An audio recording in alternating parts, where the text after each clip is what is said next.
पंढरी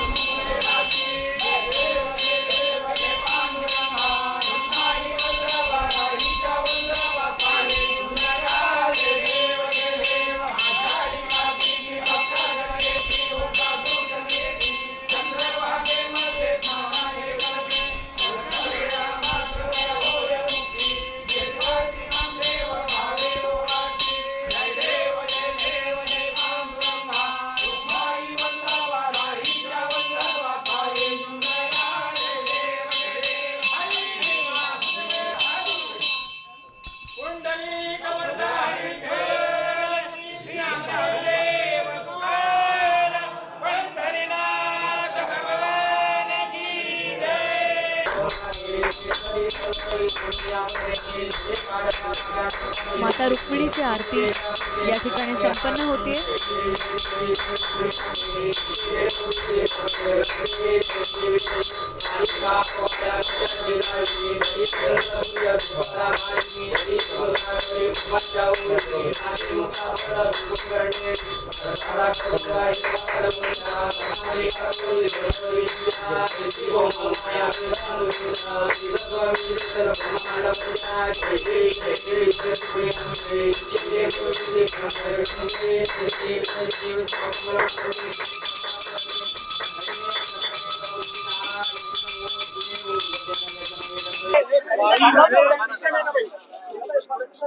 आषाढीच्या पूर्वसंध्येला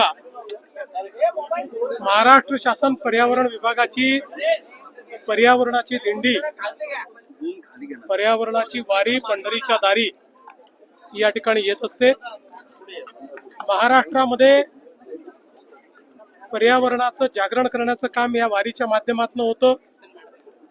आपल्या पारंपरिक संस्कृतीच्या माध्यमातून कीर्तन असेल, भारुड असेल, गोंधळ असेल, पोवाडा असेल, अशा विविध सांस्कृतिक माध्यमातून आपल्या परंपरेमध्ये पर्यावरणाला दिलेलं जे महत्त्व आहे आणि विशेषतः भागवत धर्मामध्ये ज्ञानेश्वर माऊलींपासून जगद्गुरु तुकाराम महाराजांपर्यंत सर्व संतांनी ज्या प्रकारे पर्यावरणाचा संदेश दिला आहे तो पोचवण्याचा प्रयत्न या माध्यमातून आपण करत असतो। आणि मला अतिशय आनंद आहे की दरवर्षी या वारीला अधिक चांगला प्रतिसाद मिळत असतो। तर ज्या पद्धतीची गर्दी वाढत चाललेली आहे, म्हणजे गेल्या वर्षीपासून ही संख्या जी वाढत चाललेली आहे, तुम्ही 4000 कोटीचा आराखडा केलाय, पण आता दर्शन व्यवस्थेसाठी वेगळं काहीतरी करावं लागणार। मला असं वाटतं की आपल्या सगळ्यांकरता आनंदाची गोष्ट आहे की ज्या प्रकारे वेगवेगळ्या व्यवस्था आपण सुरू केल्या आणि विशेषतः पालकमंत्री जयकुमार गोरे यांचं मी अभिनंदन करेन। जर्मन हँगर असेल, चरणसेवा असेल, बाकी सगळ्या स्वच्छता म्हणजे ज्याला आपण निर्मल वारी म्हणतो, 5000 टॉयलेट्स वारीसोबत जात आहेत, 1000 स्वच्छता दूत हे वारीसोबत चालतायत।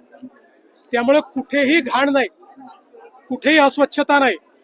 वारीमध्ये विचारांची निर्मलता तर आहेच, पण वारी तिथनं गेल्यानंतर परिसराची निर्मलता देखील अतिशय उत्तम पद्धतीने ठेवण्यात आलेली आहे। वाळवंटामध्ये आपण बघितलं असेल, कचऱ्याचं कुठे लवलेश नाही, अतिशय सुंदर त्या ठिकाणची व्यवस्था आहे। पाण्याची व्यवस्था त्या ठिकाणी निर्मल पाणी पाहायला मिळतंय, त्या ठिकाणी कुठेही घाण किंवा विष्ठा आपल्याला पाहायला मिळत नाही।